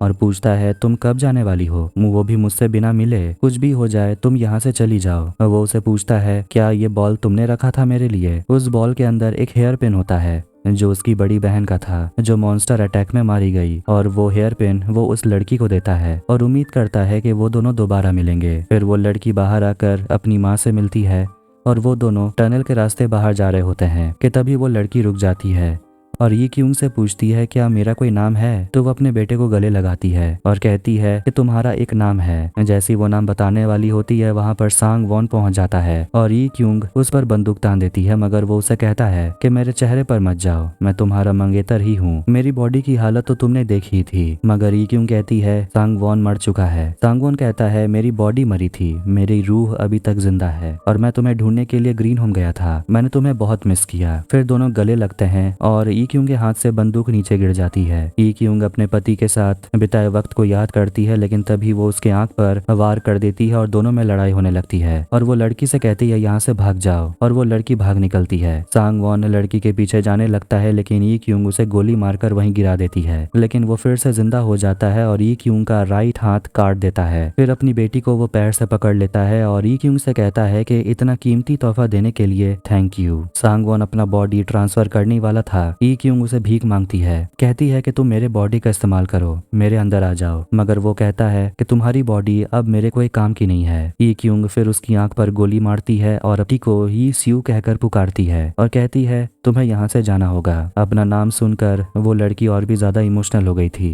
सांग वॉन ई क्यूंग के अंदर अपना टेंटाकल घुसा देता है और वो अपनी बेटी यीशु से कहते रहती है यहाँ से भाग जाओ, और वो वहीं मर जाती है, जिससे कि यीशु बहुत ज्यादा रोने लगती है। यीशु सांग वॉन को बताने लगती है कि मेरी माँ मरने वाली थी, तभी मैंने उन्हें मॉन्स्टर बना दिया था और फिर वो इंसान बन गई, आखिर तुम्हें इन्हें मारने की क्या जरूरत थी। तो वो कहता है कि ये मेरी किसी काम की नहीं थी, लेकिन तुम हो। वो अपनी बेटी को गले से पकड़ लेता है और वो अपने अंदर के मॉन्स्टर को अपनी बेटी के शरीर में ट्रांसफर करने वाला था, लेकिन वो अपने पापा के मॉन्स्टर को अपने अंदर नहीं आने देती, इसीलिए सांग वॉन उसे घसीट कर वहां से ले जाता है। फिर हम जे जिन को देखते हैं जो अपनी जान बचाकर भाग रहा था, लेकिन ह्यूनसू उसे फिर से पकड़ लेता है और उसे बहुत टॉर्चर करता है, लेकिन जे जिन उसे ताना मारने लगता है कि वो मॉन्स्टर अभी तक अपने अंदर छुपे ह्यूनसू को नहीं हरा पाया और वो अभी भी तेरे अंदर छुप के बैठा है। ये सुनकर उसे गुस्सा आता है और चैन यंग को रास्ते में खून के धब्बे लगे हुए मिलते हैं। यूनवू बताती है कि एक लड़का था उसके साथ, वो इंसान तो नहीं था, शायद वो दोनों एक दूसरे को पहचानते थे,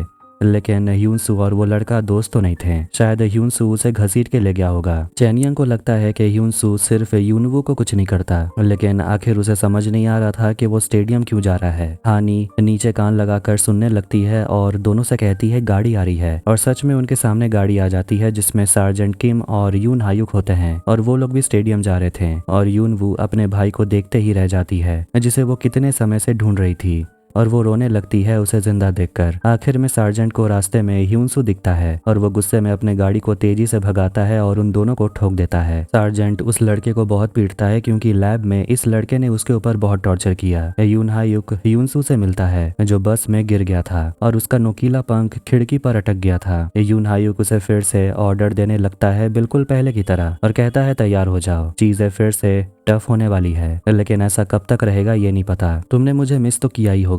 ह्यूनसू उसे देखकर काफी खुश था और दोनों जोश जोश में एक दूसरे से बहुत लड़ने लगते हैं। यून हायुक उसे कहता है मदद करने के लिए और मैं तुम्हें किसी तरह मना भी लूंगा। दोनों फिर से लड़ते हैं और यून हायुक बस खुद को डिफेंड कर रहा था, वो भी बड़े ही आसानी से, और वो ह्यूनसू से कहता है कि तुम अपने इस पंख के बिना तो लड़ भी नहीं सकते। फिर वो अपने पंख को अंदर करता है और उसे कहता है कि तुम अभी भी बिल्कुल पहले की तरह घमंडी हो। फिर वहां पर अपने भाई को ढूंढते हुए यूनवू पहुंच जाती है और अपने भाई को जिंदा देखकर उसे यकीन नहीं हो रहा था। यून हायुक ह्यूनसू से कहता है देखो तुम्हारी गर्लफ्रेंड वापस आ गई। वो कहता है जबान संभाल के बात कर। फिर दोनों एक दूसरे से लड़ते हैं और सार्जेंट अपने मरे हुए सिपाहियों का बदला उस लड़के को गोली मार कर लेता है और उसे बहुत पीटता है। चैन यंग वहां पहुंचकर अपने शॉटगन से जे जिन पर गोली मारता है और उस लड़के के खतरनाक लिक्विड से सार्जेंट को बचा लेता है। फिर जे जिन बस को भी पूरा जमा देता है अपने लिक्विड से, जिससे कि दोनों अंदर फंस जाते हैं। फिर दोनों लड़ना बंद करते हैं और निकलने का रास्ता ढूंढते हैं। ह्यूनसू के पंख से भी वो उस जमे हुए लिक्विड को तोड़ नहीं पा रहा था। यून हायुक को कुछ नहीं करता और पूछने पर वो कहता है मैं बस देखना चाहता हूँ कि तुम कितने काबिल हो। ह्यूनसू उसे निकलने का रास्ता दिखाता है और कहता है मैं देखना चाहता हूँ तुम कितने फास्ट हो। सार्जेंट यूनवू को संभालता है और उसे उसके भाई की सच्चाई बताता है, कहता है वो तुम्हारा भाई नहीं है, वो तो कोई इंसान भी नहीं है, जिससे वो भी हैरान हो जाती है। फिर वो सभी लोग गाड़ी में बैठते हैं और वहां से निकलते हैं। यून हायुक ट्रैप को तोड़कर बाहर आ जाता है और अपने भाई को आता देखकर यूनवू यून हायुक की तरफ भागने लगती है और फिर दोनों भाई बहन आमने सामने आते हैं और वो अपने भाई का हाथ पकड़ती है, लेकिन वो अपनी बहन से उसके बारे में कुछ पूछता ही नहीं। यूनवू रोने लगती है और अपने भाई के साथ बिताए गए मेमोरीज को याद करने लगती है। जब उसने वादा किया था कि वो वापस जरूर आएगा, वो अपने भाई को उसका वादा याद दिलाती है और यून हायुक उसे पूछता है कि मैं भला तुमसे मिलने क्यों आऊंगा, जिस पर वो बस रोते रहती है और सार्जेंट के कहे गए बातों को याद करती है कि वो तुम्हारा भाई नहीं है, वो तो इंसान भी नहीं है। जाई योंग यीशु को बाहर वाले शेड में बंद कर देती है। सांग वॉन घायल होकर डॉक्टर के पास आता है। डॉक्टर उसे पूछता है कि ये क्यों से मिलकर कैसा लगा। वो कहता है अच्छा लगा, लेकिन ये हमारी आखिरी मुलाकात थी। डॉक्टर पूछता है क्या तुम अपना इलाज कराने के लिए आए हो? तुम्हारे घाव पहले जैसे भर नहीं रहे। सांगवॉन पूछता है जो काम मैंने तुम्हें दिया था क्या वो पूरा हुआ? डॉक्टर कहता है जो काम तुमसे 1 साल में नहीं हुआ वो मैं 1 रात में कैसे कर सकता हूँ? सांगवॉन गुस्सा हो जाता और कहता है कोई तरीका ढूंढ। डॉक्टर उसे कहता है कि तुम्हें बस मरने के कगार तक पहुंचना होगा और वो सोचने लगता है कि आखिर वो लोग ऐसा क्या करे जो जानलेवा हो लेकिन जान भी ना जाए। ची सियोंग अपने मिसिंग मेंबर को ढूंढ रहा था जे जिन को। सांगवॉन वहां आकर बताता है कि मैं आज ही उस लड़की के बॉडी में ट्रांसफर होने वाला हूँ और उसी की तैयारी करनी होगी। गी चून नाम का एक आदमी वहां मॉन्स्टर बनने लगता है और उसके नाक से खून निकलने लगता है जिससे सभी लोग दहशत में आ गए थे। ची सियोंग उसे उस हालत में देखकर खुश होता है और बाकी सर्वाइवर्स को नए नियम याद दिलाता है और कहता है कि कोई भी इसे तंग नहीं करेगा, अब मॉन्स्टर्स भी हमारे साथ ही रहेंगे। ई सियूल सोचने लगती है कि अब उस बच्चे का क्या होगा। पीटर उसे कहता है जो होगा अच्छा ही होगा, हमें इसकी आदत डाल लेनी चाहिए। और वो उसे पूछता है सियोन हुआ कैसी है, तो वो उसे बताती है ठीक तो नहीं है लेकिन ठीक हो जाएगी। आखिर में सार्जेंट चैन यंग हानी स्टेडियम तक पहुंच जाते हैं और ची सियोंग देखता है कि जे जिन भी वापस आ गया था। सांगवॉन पूछता है कौन है वो जिसने तुम्हारी ये हालत की है, तो वो कहता है ह्यूनसू लौट आया है लेकिन मैंने उसे खत्म कर दिया। सांगवॉन उसे पूछता है क्या तुमने उसे मरते हुए देखा, और मुझे ऐसा क्यों लगता है कि वो अभी तक मरा नहीं है। ह्यूनसू अभी भी उस बस के अंदर फंसा हुआ था। यून हायो कहता है कि उसको साबित करने का मौका दो, तो उसकी बहन पूछती है तुम हो कौन, तुम इंसान हो या क्या हो? तो वो कहता है मैं एक न्यू ह्यूमन हूँ, मैं तुम्हारा भाई नहीं हूँ। यूनवू को कुछ भी समझ नहीं आ रहा था और पूछती है क्या बक रहे हो तुम? यून हायो कहने लगता है मॉन्स्टराइजेशन का फाइनल स्टेज, इंसान को सब कुछ याद रहता है लेकिन वो कुछ फील नहीं कर पाते। वो यूनवू से पूछता है आखिर तुम अपने भाई को ढूंढ क्यों रही हो, वो तो तुम्हारा सगा भाई भी नहीं है। वो उसे उसका चश्मा देती है और वो कागज भी जिसमें सर्वाइवर्स का नाम लिखा हुआ था और कहती है मैंने तुम्हें बहुत मिस किया, जब मैं तुमसे पीछा छुड़ाना चाहती थी तब मेरे पीछे पड़े हुए थे, लेकिन अब भी पहले की तरह जिद्दी और अड़ियल हो। वो अपना चश्मा पहनता है लेकिन अब उसे चश्मे के बिना ही सब कुछ साफ नजर आता है। सार्जेंट ठाक चाहते हैं कि डॉक्टर उसे स्पेशल इन्फेक्टीज बना दे और वो उसे दवाई देता है और कहता है कि तुम्हारे पास यही एक मौका है। सर्वाइवर्स बाहर एक बॉन फायर जलाने की तैयारी कर रहे थे, तब डॉक्टर समझ जाता है कि सांगवॉन अपने बॉडी को जलाने वाला है। हो सकता है वो पहले से ही कमजोर है, इसीलिए वो अपने बच्चे के बॉडी में जाना चाहता है और वो डॉक्टर से कहता है कि तुम्हें उस लड़की को बेहोश करना होगा और इसीलिए डॉक्टर ने उसे दवाई दिया है। फिर हम उस बंदे को देखते हैं जिसे सांगवॉन स्टेडियम लेकर आया था और वो गीचून से कहने लगता है जा मेरे लिए खाना लेकर आ, लेकिन वो उसे कहता है कि ये काम तो तेरा है तो तू जा कर ला। लेकिन वो लड़का कहता है कि ये मत भूल मैं उन मॉन्स्टर ह्यूमन का खास हूँ और वो उस लड़की के बारे में मैंने ही उन्हें बताया था। ये बात यंग सू सुन लेता है। सार्जेंट ठाक जा योंग को बड़े ही चालाकी से बेहोश कर देता है और यंग सू शेड तक पहुंच गया था यूसू को ढूंढते हुए, जो अंदर उदास बैठी हुई थी और वो उसे अपना नाम बताती है कि उसका नाम है यीशु और वो कहती है कि मॉम ने कहा था यहाँ से भाग जाने के लिए, लेकिन मैं यहाँ से कहाँ जाऊँ। यंगसू कहता है पहले यहाँ से बाहर तो निकलो, उसके बाद ये सब सोचना। यीशु यंगसू से कहती है मैंने सुना था कि तुम मॉन्स्टर बनना चाहते हो, मैं तुम्हें मॉन्स्टर बना सकती हूँ अगर तुम चाहो तो। फिर वो उसका हाथ पकड़ती है जिससे कि उसका हाथ काला पड़ने लगता है। फिर हम देखते हैं कि उस लड़के का कपड़ा नीचे पड़ा हुआ था, मतलब शायद वो मॉन्स्टर बन गया, लेकिन वो कैसा मॉन्स्टर बना है ये तो बाद में पता चलेगा। फिर वो बंदा लोगों से खाना चुराने लगता है और यीशु स्टेडियम के अंदर भटक रही होती है। सांगवॉन काफी गुस्सा था क्योंकि उसकी बेटी उसे नहीं मिल रही थी और वो अपने ही लोगों से काफी गुस्सा था। जी नोक यंगसू को ढूंढ रही होती है और वो इस बारे में यी सूल को बताती है, जो ये बात सुनकर डर जाती है और कहती है कि हमें उसे जल्दी ढूंढना होगा क्योंकि सोल्जर कुछ समय के बाद बाहर निकलने वाले हैं, कब ये तो नहीं पता। इसके बाद वो दोनों मिलकर यंगसू को ढूंढने लगते हैं। दूसरी तरफ डॉक्टर जा यंग के पेट को काटते हैं और वहाँ पर अनाउंसमेंट किया जाता है और सारे मॉन्स्टर और जिन लोगों में सिम्टम्स दिख रहे हैं उन्हें एक कमरे में आने को कहा जाता है। सांगवॉन वहाँ सारे इन्फेक्टेड लोगों से कहता है कि तुम्हें बस 15 दिन और इस दर्द को सहना है, उसके बाद तुम लोग शक्तिशाली बन जाओगे, तुम्हारा कोई कुछ नहीं बिगाड़ पाएगा। वो अपनी बेटी के बारे में बताता है जो सिर्फ छू कर किसी भी इंसान को मॉन्स्टर बना सकती है। जी नोक ये सब सुनकर डर गई थी। सार्जेंट की टीम के लोग जानते हैं कि उनके सार्जेंट मॉन्स्टर बनने वाले हैं, लेकिन फिर भी सार्जेंट की बात वो लोग मानेंगे। ह्यूनसू को इतनी देर तक अंदर फंसा हुआ देखकर यून हायुक सोचने लगता है कि शायद वो मर गया होगा, लेकिन यून वो जानती है वो बाहर जरूर आएगा। फिर अचानक से बस को तोड़ते हुए ह्यूनसू खुद को छुड़ा लेता है और वो बाहर आ गया था। ह्यून-सू समझ गया था कि वो इतना बड़ा भी कोई ताकतवर मॉन्स्टर नहीं है, इसलिए वो अपने ह्यूमन पार्ट से मिलता है और पूछता है आखिर तुमने क्यों यून हायू की जान पहले बचाई, आखिर तुमने क्यों कभी यून वू पर हमला नहीं किया, क्यों तुमने उसे चैलेंज किया, मैं तुम्हारी तरह क्यों बनते जा रहा हूँ। मॉन्स्टर कहता है हूँ तो मैं तुम्हारा ही एक पार्ट जिसे तुमने अपने अंदर ही दबा के रखा था इतने साल, मुझे पता है तुम मेरी बात सुन रहे हो। आखिरकार ह्यून-सू बाहर आ जाता है और देखते हैं कि वो मॉन्स्टर नहीं था, वो अब इंसान बन चुका था। वो यून हायू को अपने नुकीले पंख का एक टुकड़ा देता है और कहता है इस बार तुम्हें मेरी मदद करनी होगी, और वो यूनवू से कहता है कि तुम शर्त जीत गई।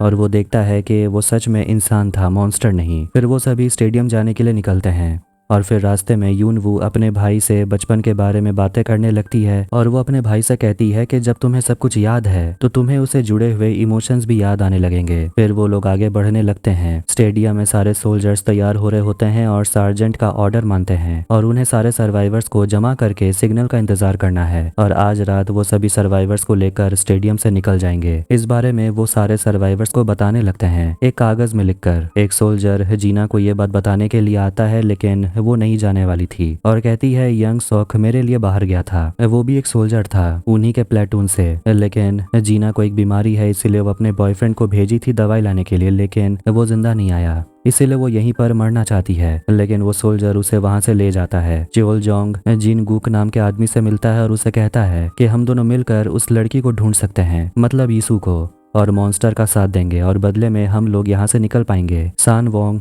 सीसीटीवी कैमरा पर देख रहा था सभी लोग उस लड़की को ढूंढने के लिए अपनी पूरी कोशिश कर रहे थे। वो पूछता है जे जेन और जा योंग कहाँ है। टी सियोंग कहता है कि मैं उन दोनों को ढूंढ कर लाता हूँ, मगर सांगवॉन कहता है उन दोनों को मार डालो। सार्जेंट चैन यंग हानी सभी स्टेडियम के अंदर जाने का रास्ता ढूंढ रहे थे। दूसरी तरफ एक कमरे में सारे सर्वाइवर्स को इकट्ठा किया गया था और पीटर सोल्जर से पूछने लगता है कि आखिर हम लोगों को यहाँ बंद करने का इरादा है क्या, तो पहले बता दो। लेकिन सोल्जर उसे कहता है तुम सभी को यहाँ से हम लोग निकालेंगे। दूसरी तरफ डॉक्टर जायंग के पेट के अंदर हाथ डालकर कुछ ढूंढ रहा था और कुछ समय के बाद देखते हैं कि उसका पेट अपने आप ठीक हो जाता है और डॉक्टर को उस लड़की के शरीर के अंदर में से मिला था एक लिक्विड जिसे वो संभाल के रख लेता है। डॉक्टर इंजेक्शन तैयार करता है और वो उसे पूछता है कि आखिर तुम सांगवॉन से मिलने के लिए क्यों गए थे, तो वो बता देता है क्योंकि वो लड़की गायब है और वो किसी को भी छू कर मॉन्स्टर बना सकती है। डॉक्टर ये सुनकर हैरान हो गया था क्योंकि उसे ये बात नहीं पता थी और वो इंजेक्शन गिरा देता है और वो सार्जेंट से कहता है माफ करना लेकिन अब मैं ये दवाई तुम्हें नहीं दे सकता क्योंकि ये मैं अब खुद को दूंगा। डॉक्टर गुस्सा था क्योंकि वो अभी तक मॉन्स्टर नहीं बना था, तो ये दवाई लेकर फायदा नहीं। डॉक्टर उस कैप्सूल को निगल जाता है। सार्जेंट उसे बहुत पीटता है। दूसरी तरफ यीशु सभी लोगों को मॉन्स्टर बना रही थी और वो जिन गु को भी मॉन्स्टर बना देती है। हानी अंदर आती है लेकिन चैन यंग और सार्जेंट किम उसके साथ नहीं थे। एक सोल्जर उसे देखता है और कहता है हमारे साथ चलो। फिर हानी सार्जेंट ठाक से जाके मिलती है और वो उसे चैन यंग और किम के बारे में बताती है। कहती है कि मैं उन दोनों को जानती हूँ।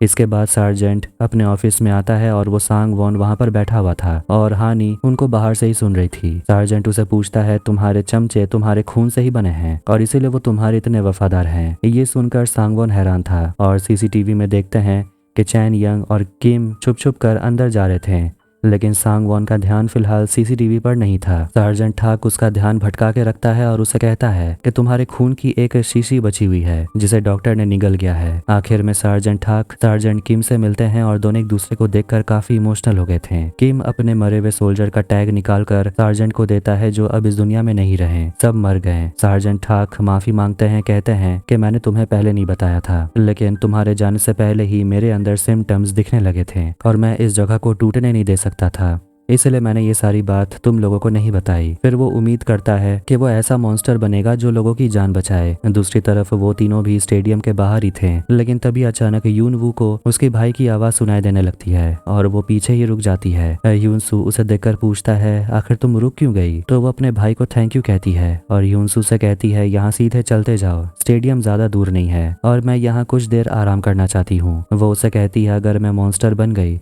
तो मुझे याद दिलाते रहना और अगर मैं कुछ बुरी बात कह दूं तो बुरा मत मानना। ह्यूनसू उसे वादा करता है और आगे बढ़ने लगता है। ह्यूनसू को यून हायू कहता है कि अगर तुम्हें उसकी फिक्र हो रही है तो तुम रुक सकते हो। ह्यूनसू पूछता है तुम्हें नहीं हो रही, ताज्जुब की बात है, वो तो तुम्हारी बहन है। तो यून हायू कहता है मगर वो तो तुम्हारी गर्लफ्रेंड है, मैं तो उसका सगा भाई भी नहीं हूँ। ह्यूनसू उसका कॉलर पकड़ लेता है तो वो कहता है कि क्या हुआ, गुस्से में हो क्योंकि वो मॉन्स्टर बनने वाली है, चिंता मत करो वो सेफ है और मॉन्स्टर बन के वो अपनी रक्षा खुद कर लेगी। ह्यूनसू यून हायुक से पूछने लगता है कि तुम सच में कुछ फील करते हो या नहीं, या ऐसे नाटक कर रहे हो, शायद तुम्हें वापस आना ही नहीं चाहिए था, मर जाते तो अच्छा होता। फिर वो लोग स्टेडियम की तरफ बढ़ते रहते हैं और आखिर में एक सोल्जर भी उस कमरे तक पहुंच जाता है जहां उस लड़की ने कई लोगों को मॉन्स्टर बना दिया था। जीनोक यंगसू को ढूंढ रही होती है और उन लोगों को भी मॉन्स्टर दिख जाते हैं। यीसू उनके सामने आती है और उन दोनों को छूने वाली थी, मगर वो दोनों पीछे हट जाते हैं। फिर वहां पर एक स्लाइम मॉन्स्टर आता है और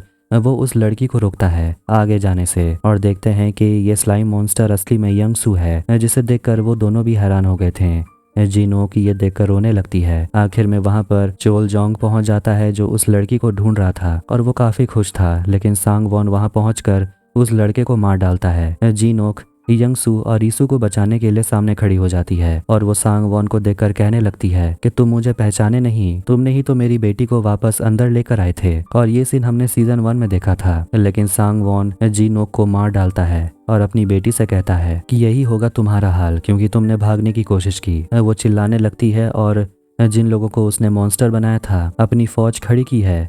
वो यीशु को बचाने के लिए सांग वॉन पर हमला करने के लिए आगे बढ़ते हैं, लेकिन सांग वॉन उल्टा उन लोगों पर ही हमला कर देता है।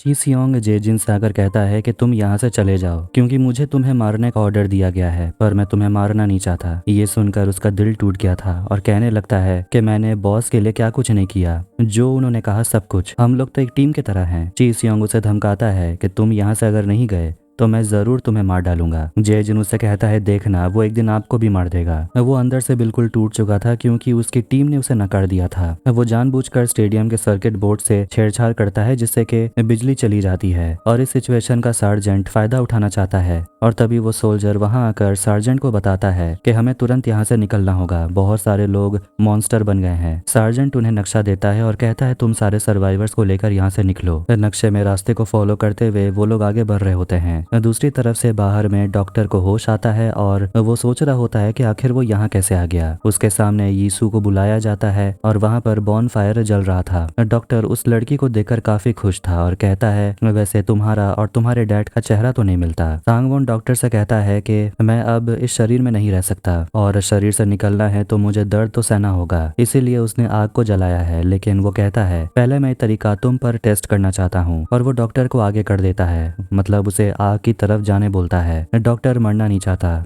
और वो कहता है कि याद करो मैंने तुम्हारी हर समय मदद की है। सांगवॉन कहता है किस तरह तुमने मेरी मदद की है, मुझे हमेशा अंधेरे में रखा, कितना कुछ मुझसे छुपाया। फिर वो उसके पेट के तरफ हाथ करता है और कहता है यहीं कहीं होना चाहिए, और फिर वो उसके पेट में हाथ घुसाकर जायोंग के अंदर से निकाला हुआ लिक्विड निकाल लेता है और उसे तोड़ देता है। अब डॉक्टर आखिरी समय में कहने लगता है आखिर में मॉन्स्टर क्यों नहीं बनता। सांगवान उसे कहता है क्योंकि तुम्हें चुना ही नहीं गया है। इसके बाद डॉक्टर लड़की से कहता है मुझे मॉन्स्टर बना दो, लेकिन वो भी कुछ नहीं करती। सांगवान डॉक्टर को आग में फेंक देता है और वो मर जाता है। सारे सोल्जर्स सर्वाइवर से आकर मिलते हैं और उनके साथ चलने को बोलते हैं। एक जगह से बहुत अजीब आवाज आ रही थी और जैन यंग देखता है कि वहां पर बहुत सारे मॉन्स्टर्स थे और कोने में यी सियूल बंदूक लेकर खुद को खत्म कर लेने वाली थी। जैन यंग उसे बंदूक लेता है और कहता है मेरे साथ चलो। सांग वोंग ची सियोंग से पूछता है मैंने जो कहा था वो तुमने किया, तो वो झूठ कहता है हाँ मैंने उन लोगों को मार दिया। सांग वोन उसे भी मार देता है और आग में फेंक देता है। वो अपनी बेटी के हाथ को खोलता है और कहता है मेरे साथ चलो। सांग वोंग आग में चला जाता है और खुद को अपनी बेटी के बॉडी में ट्रांसफर कर लेता है। अब रात के समय आखिर में ह्यूनसू यून हायुक स्टेडियम पहुंच जाते हैं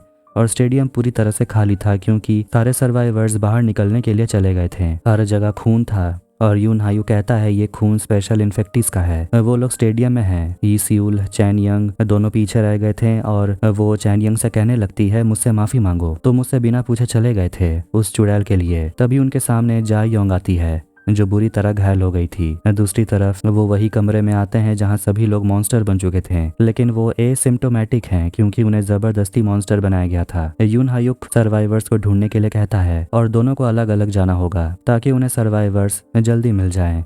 लेकिन ह्यूनसू मना करता है। तो यून हायो कहता है क्यों, तुम्हें डर लग रहा है क्या? ह्यूनसू कहता है नहीं, मैं तुम्हें दोबारा खोना नहीं चाहता। वो स्माइल करता है। ह्यूनसू उसे कहता है ऐसे स्माइल मत करो, बिल्कुल अच्छा नहीं लगता। ह्यूनसू को यीशु मिल जाती है जो बिल्कुल ठीक होती है, लेकिन ह्यूनसू को नहीं पता था कि अब उसके अंदर सांगवॉन है। ह्यूनसू से पूछता है तुम्हारी माँ कहाँ है, तुम तो उसी से मिलने के लिए आई थी। तो वो कहती है मेरे पीछे आओ। सारे सोल्जर सर्वाइवर को बाहर ले जाने के लिए रास्ता ढूंढ रहे होते हैं और सार्जेंट किम जीना को एड्स की दवाई देता है जो उसका बॉयफ्रेंड ढूंढने के लिए बाहर निकला था, लेकिन वो वापस नहीं आया। वो उसे कह देता है कि तुम्हें अपने बॉयफ्रेंड के मौत को जाया नहीं जाने देना चाहिए। सियोन हुआ बाकी लोगों के साथ बाहर नहीं जाती और वो अंदर भगवान के सामने बैठकर प्रे कर रही थी। तभी वहां पर मॉन्स्टर गीचून आ जाता है और पूछने लगता है कि तुम बाकियों के साथ बाहर क्यों नहीं गई, क्या तुम मेरा इंतजार कर रही थी? फिर वो उसे जबरदस्ती पकड़ लेता है। पीटर सियोन हुआ को ढूंढते हुए वापस अंदर आता है और गीचून को बहुत पीटता है। सियोन हुआ से वो पूछता है कि आखिर तुम यहाँ क्या कर रही हो, बाकियों के साथ बाहर क्यों नहीं गई? तो वो कहती है मैं तुम्हारा इंतजार कर रही थी। फिर एक फ्लैशबैक में हम देखते हैं कि सियोन हुआ और पीटर दोनों एक साथ स्टेडियम की तरफ बढ़ रहे थे। सियोन हुआ उसकी आंख काली हो जाती है और वो जानबूझकर अपने गाड़ी का एक्सीडेंट कर देती है और बाहर आकर चिल्लाने लगती है कोई पीटर को बचा लो। उस दिन को याद करके पीटर उसे गले लगाता है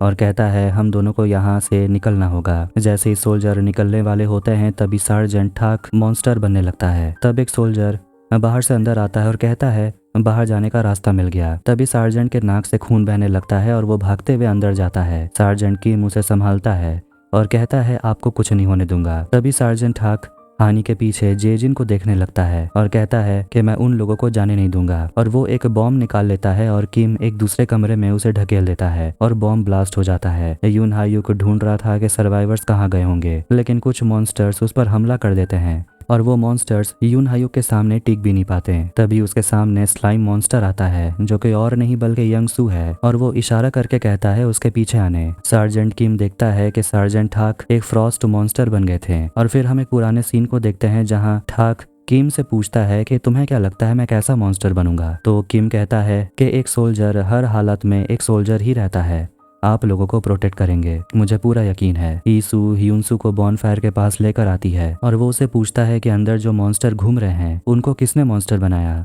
तो लड़की कहती है मैंने ही किया है। ह्यूनसू उसे समझाता है कि तुम्हारी माँ ने तुम्हें एक मॉन्स्टर की तरह नहीं एक इंसान की तरह पाला है। यीशु कहती है यही तो बड़ी गलती है एक मॉन्स्टर को इंसान समझने की। ह्यूनसू पूछता है तुम्हारी माँ कहाँ है? तो वो कहती है वो मर गई, मैंने खुद उसे मारा। यीशु उसे बिल्कुल सांगवॉन की तरह बात कर रही थी क्योंकि वही तो उसके अंदर है और वो ह्यूनसू से पूछती है कि दोस्त कैसे हो तुम? ह्यूनसू समझ आता है कि सांगवॉन अपना बॉडी ट्रांसफर कर चुका है और वो उस लड़की से कहता है कि मुझे पता है तुम अभी भी अंदर हो, मगर वो हंसती है। ह्यूनसू वादा करता है कि मैं तुम तक पहुंच कर रहूंगा और तुम्हारे मॉन्स्टर को जीतने नहीं दूंगा। फिर वो उसके दिमाग के अंदर पहुंच जाता है और वो उसी गार्डन में जाता है जहाँ अक्सर वो लड़की रहा करती थी और उसे पेड़ों ने जकड़ के रखा था। ह्यूनसू उसे छुड़ा लेता है लेकिन वो खुद फंस गया था और उसके सामने सांगवॉन आता है। ये असली वाला सांगवॉन है। ह्यूनसू उससे पहले कभी नहीं मिला और वो बता देता है कि मैं ये क्यों का मंगेतर हूँ और ये लड़की मेरी बेटी है। भले ही मेरा चेहरा इस लड़की से नहीं मिलता लेकिन मुझे कोई प्रॉब्लम नहीं क्योंकि हम दोनों अब एक हो चुके हैं। ह्यूनसू को काफी गुस्सा आता है और सांगवॉन तभी अपने शरीर पर जख्म दिखता है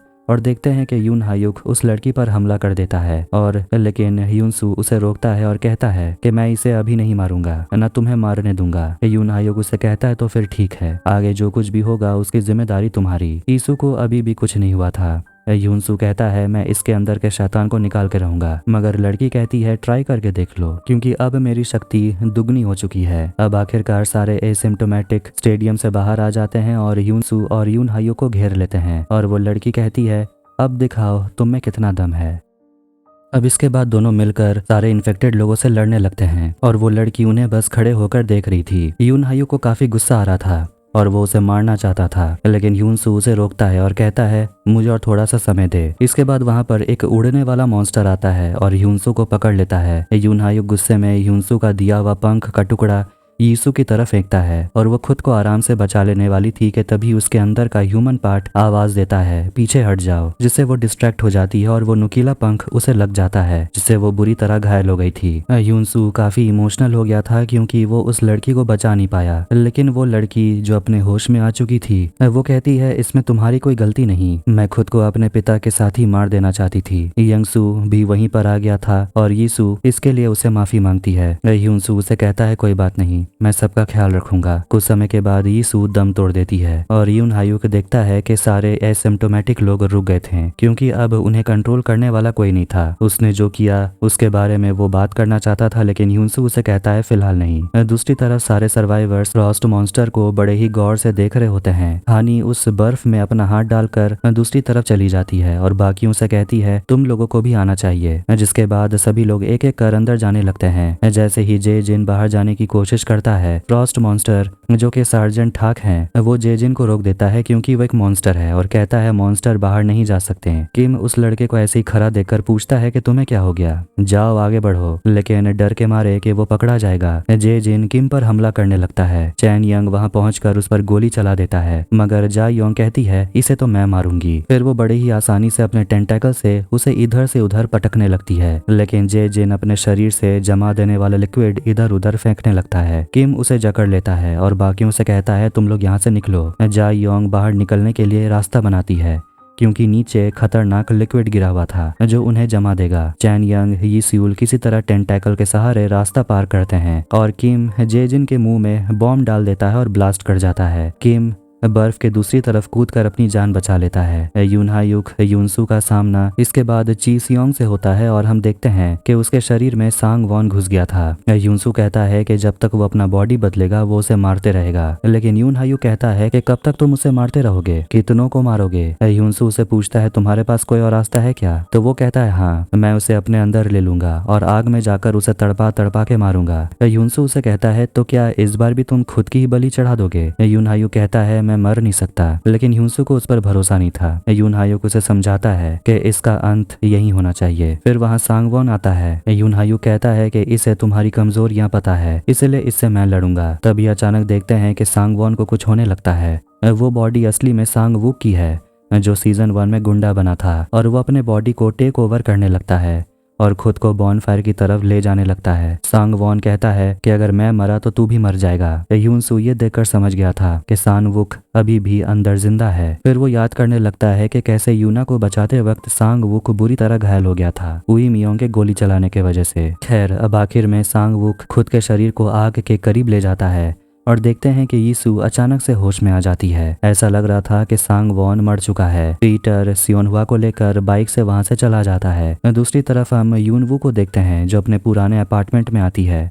ग्रीन होम में, और वो अपने कमरे में आकर खुद को आईने में देखती है। तभी उसके नाक से ब्लीडिंग होने लगता है और वो अपने भाई को याद करने लगती है, और जब आंख खुलती है तो उसका भाई उसके सामने था। यून हायुक उसे कहता है कि मैं तुम्हें कब से ढूंढ रहा था, अभी भी तुम मुझसे नाराज हो क्या। तो यूनवू उसे कहती है बिल्कुल भी नहीं। फिर वो अपने भाई के गले लगकर रोने लगती है। सांगवॉन के मरने के बाद यूनसू यून हायुक स्टेडियम से निकल पड़ते हैं। दोनों उसी जगह पहुंचते हैं जहां उन्होंने यूनवू को छोड़ा था, जहां वो लोग अलग हुए थे। यूनसू सोचने लगता है कि आखिर यून वू कहाँ गई होगी। यून हायुक कहता है मुझे पता है वो कहाँ गई होगी, जहाँ मेरे जैसे नियो ह्यूमंस रहते हैं। यूनसू कहता है कि मैं उसे इंसान बना दूंगा और तुम ज्यादा दूर कहीं जाना मत, क्योंकि मैं तुम्हें तुम्हारी बहन से मिलवाना चाहता हूँ। यून हायुक अपने परिवार के फोटो को देखता है और अपनी बहन को याद करता है जब उसकी बहन उसे ये कही थी कि अगर पुरानी मेमोरीज याद आ गए तो पुराने इमोशंस भी याद आ जाएंगे। पर अचानक वो स्माइल करने लगता है जो कि उसके जैसे लोग करते ही नहीं है। इसके बाद हम सार्जेंट किम को देखते हैं जो नदी किनारे खड़ा था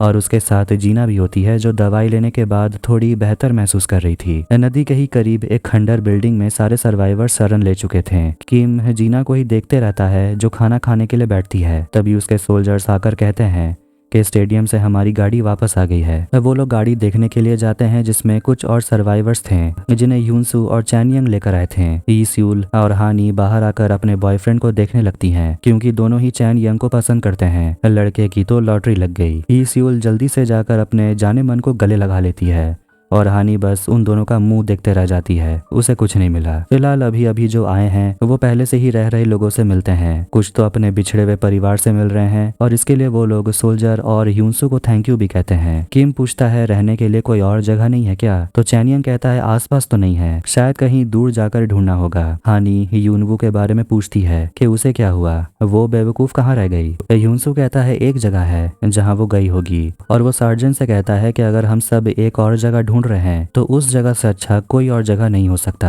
और वो अपने अपार्टमेंट ग्रीन होम की बात कर रहा था जहां पूरा सीजन 1 बेस्ड था। फिर सारे सर्वाइवर्स ग्रीन होम की तरफ निकल पड़ते हैं और रास्ते में उनका सामना कुछ नियो ह्यूमन से होता है जिनके अंदर कोई इमोशंस नहीं होते और वो इंसानों के लिए खतरा नहीं है। अब कहानी जाती है कुछ समय के बाद और पता चलता है कि इंसान अब नियो ह्यूमंस के साथ रहने लगे हैं, लेकिन सोसाइटी में उनके साथ एडजस्ट करने में थोड़ा समय तो लग गया। लेकिन इंसानों को ये समझ आ गया था कि जब तक वो नियो ह्यूमंस के साथ रहेंगे वो सुरक्षित रहेंगे। जितने भी लोग मॉन्स्टर बन गए थे उन्हें नियो ह्यूमन बना दिया गया था। जीना और ईसियुल नियो ह्यूमंस को सिखाते हैं कि कैसे इंसानों की तरह एक्सप्रेसिव हुआ जाए, मतलब अपने चेहरे पर हाव भाव लाया जाए। ईसु यंगसू के साथ होती है, मतलब ये हुआ होगा शायद ह्यूनसू ने उस छोटे लड़के को मॉन्स्टर से इंसान में बदल दिया। ह्यूनसू बिल्कुल पहले की तरह अपने अपार्टमेंट के छत पर जाता है, यून हायुक से मिलता है और जैसा कि सीजन 1 के एपिसोड 1 में हमने देखा था, यून वू छत पर अपने ईयरफोन्स में गाना सुन रही थी और उसके चेहरे पर भी कोई एक्सप्रेशन नहीं था, मतलब कि वो अपने भाई की तरह ही नियो ह्यूमन बन गई है और उसका भाई उसे देखकर मुस्कुरा रहा था। और वो सभी अपने इस अपार्टमेंट का नाम रखते हैं स्वीट होम। और इसी के साथ ये सीरीज यहीं पर एंड हो जाती है और अब कोई सीजन 4 नहीं आने वाला। तो आपको ये वीडियो कैसा लगा कमेंट करके जरूर बताएं। वीडियो पसंद आया तो वीडियो को भी लाइक कर दे, चैनल को भी सब्सक्राइब कर दें।